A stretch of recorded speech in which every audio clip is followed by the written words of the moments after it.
السلام علیکم ورحمۃ اللہ وبرکاتہ۔ بسم اللہ الرحمن الرحیم۔ میرے دوستو، جس طرح لیلا اور مجنوں کی کہانی ہے، اسی طرح ہمارا بھی اللہ تبارک و تعالیٰ کے ساتھ معاملہ ہے۔ وہ اس طرح کہ جس طرح لیلا کو مجنوں سے محبت تھی،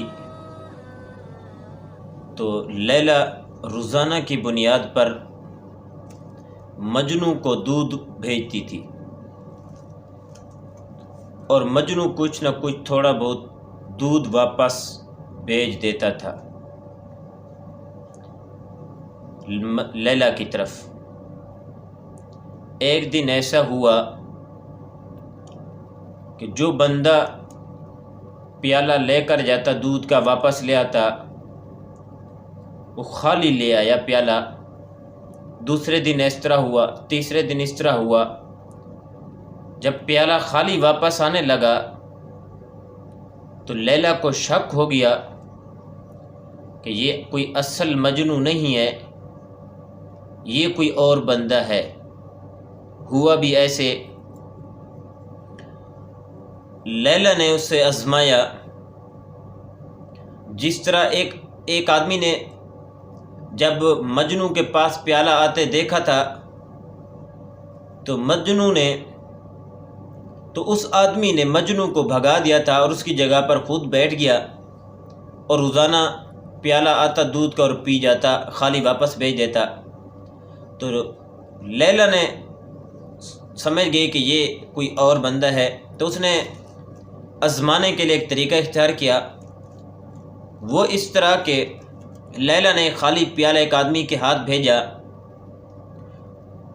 اور کہا کہ جا کر تو مجنوں کو کہے اس پیالے میں اپنا خون ڈال کر مجھے واپس بھیج۔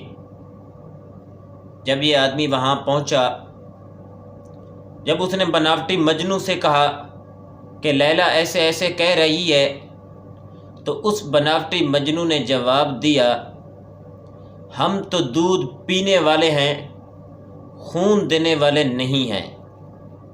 تو میرے دوستو، بزرگوں، بھائیوں، ہمارا معاملہ بھی اللہ تبارک و تعالی کے ساتھ کچھ اس طرح ہے۔ ہم بھی اللہ تبارک و تعالی کی نعمتیں لینے والے مجنوں تو ہیں، لیکن اس پر شکر کرنے والے نہیں ہیں۔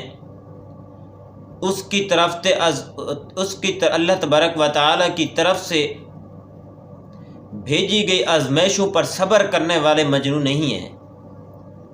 تو میرے دوستو، اللہ تبارک و تعالی کا کرم اور احسان زیادہ ہے، مصیبتیں آزمائشیں کم ہیں۔ اللہ تبارک و تعالی کی طرف سے پیٹ بھرنا زیادہ ہے، فاقہ کم ہے۔ اللہ تبارک و تعالی کی طرف سے انسانوں پر عزت دینا زیادہ ہے اور ذلت دینا کم ہے۔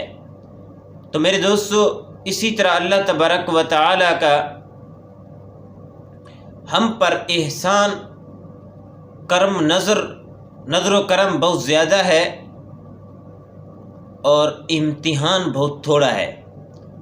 تو اس لیے اللہ تبارک و تعالی کی طرف سے بھیجی گئی نعمتوں پر شکر ادا کرنا، اور اللہ کی طرف سے بھیجی گئی آزمائشوں پر، مصیبتوں اور تکلیفوں پر، کیونکہ یہ زندگی کا حصہ ہیں، تو ہم بھی کیا کرتے ہیں، ہم یہ کہتے ہیں اللہ تبارک و تعالی سے کہ ہمیں مصیبتوں سے بچانا، اور اگر تقدیر میں ایسا لکھ دیا گیا ہے تو ہمیں ناپ تول میں نہ ڈالنا، ہمیں آزمائشوں میں نہ ڈالنا۔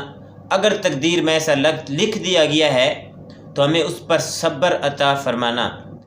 اس لیے اللہ تبارک و تعالی کی طرف سے مصیبتوں اور آزمائشوں پر صبر کرنا، اور اللہ کی تبارک و تعالی کی طرف سے دی ہوئی نعمتوں پر شکر ادا کرنا اور مصیبتوں پر صبر کرنا، یہ بھی شکر ہے۔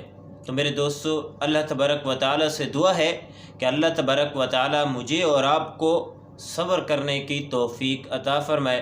وآخر دعوانا ان الحمد للہ رب العالمین۔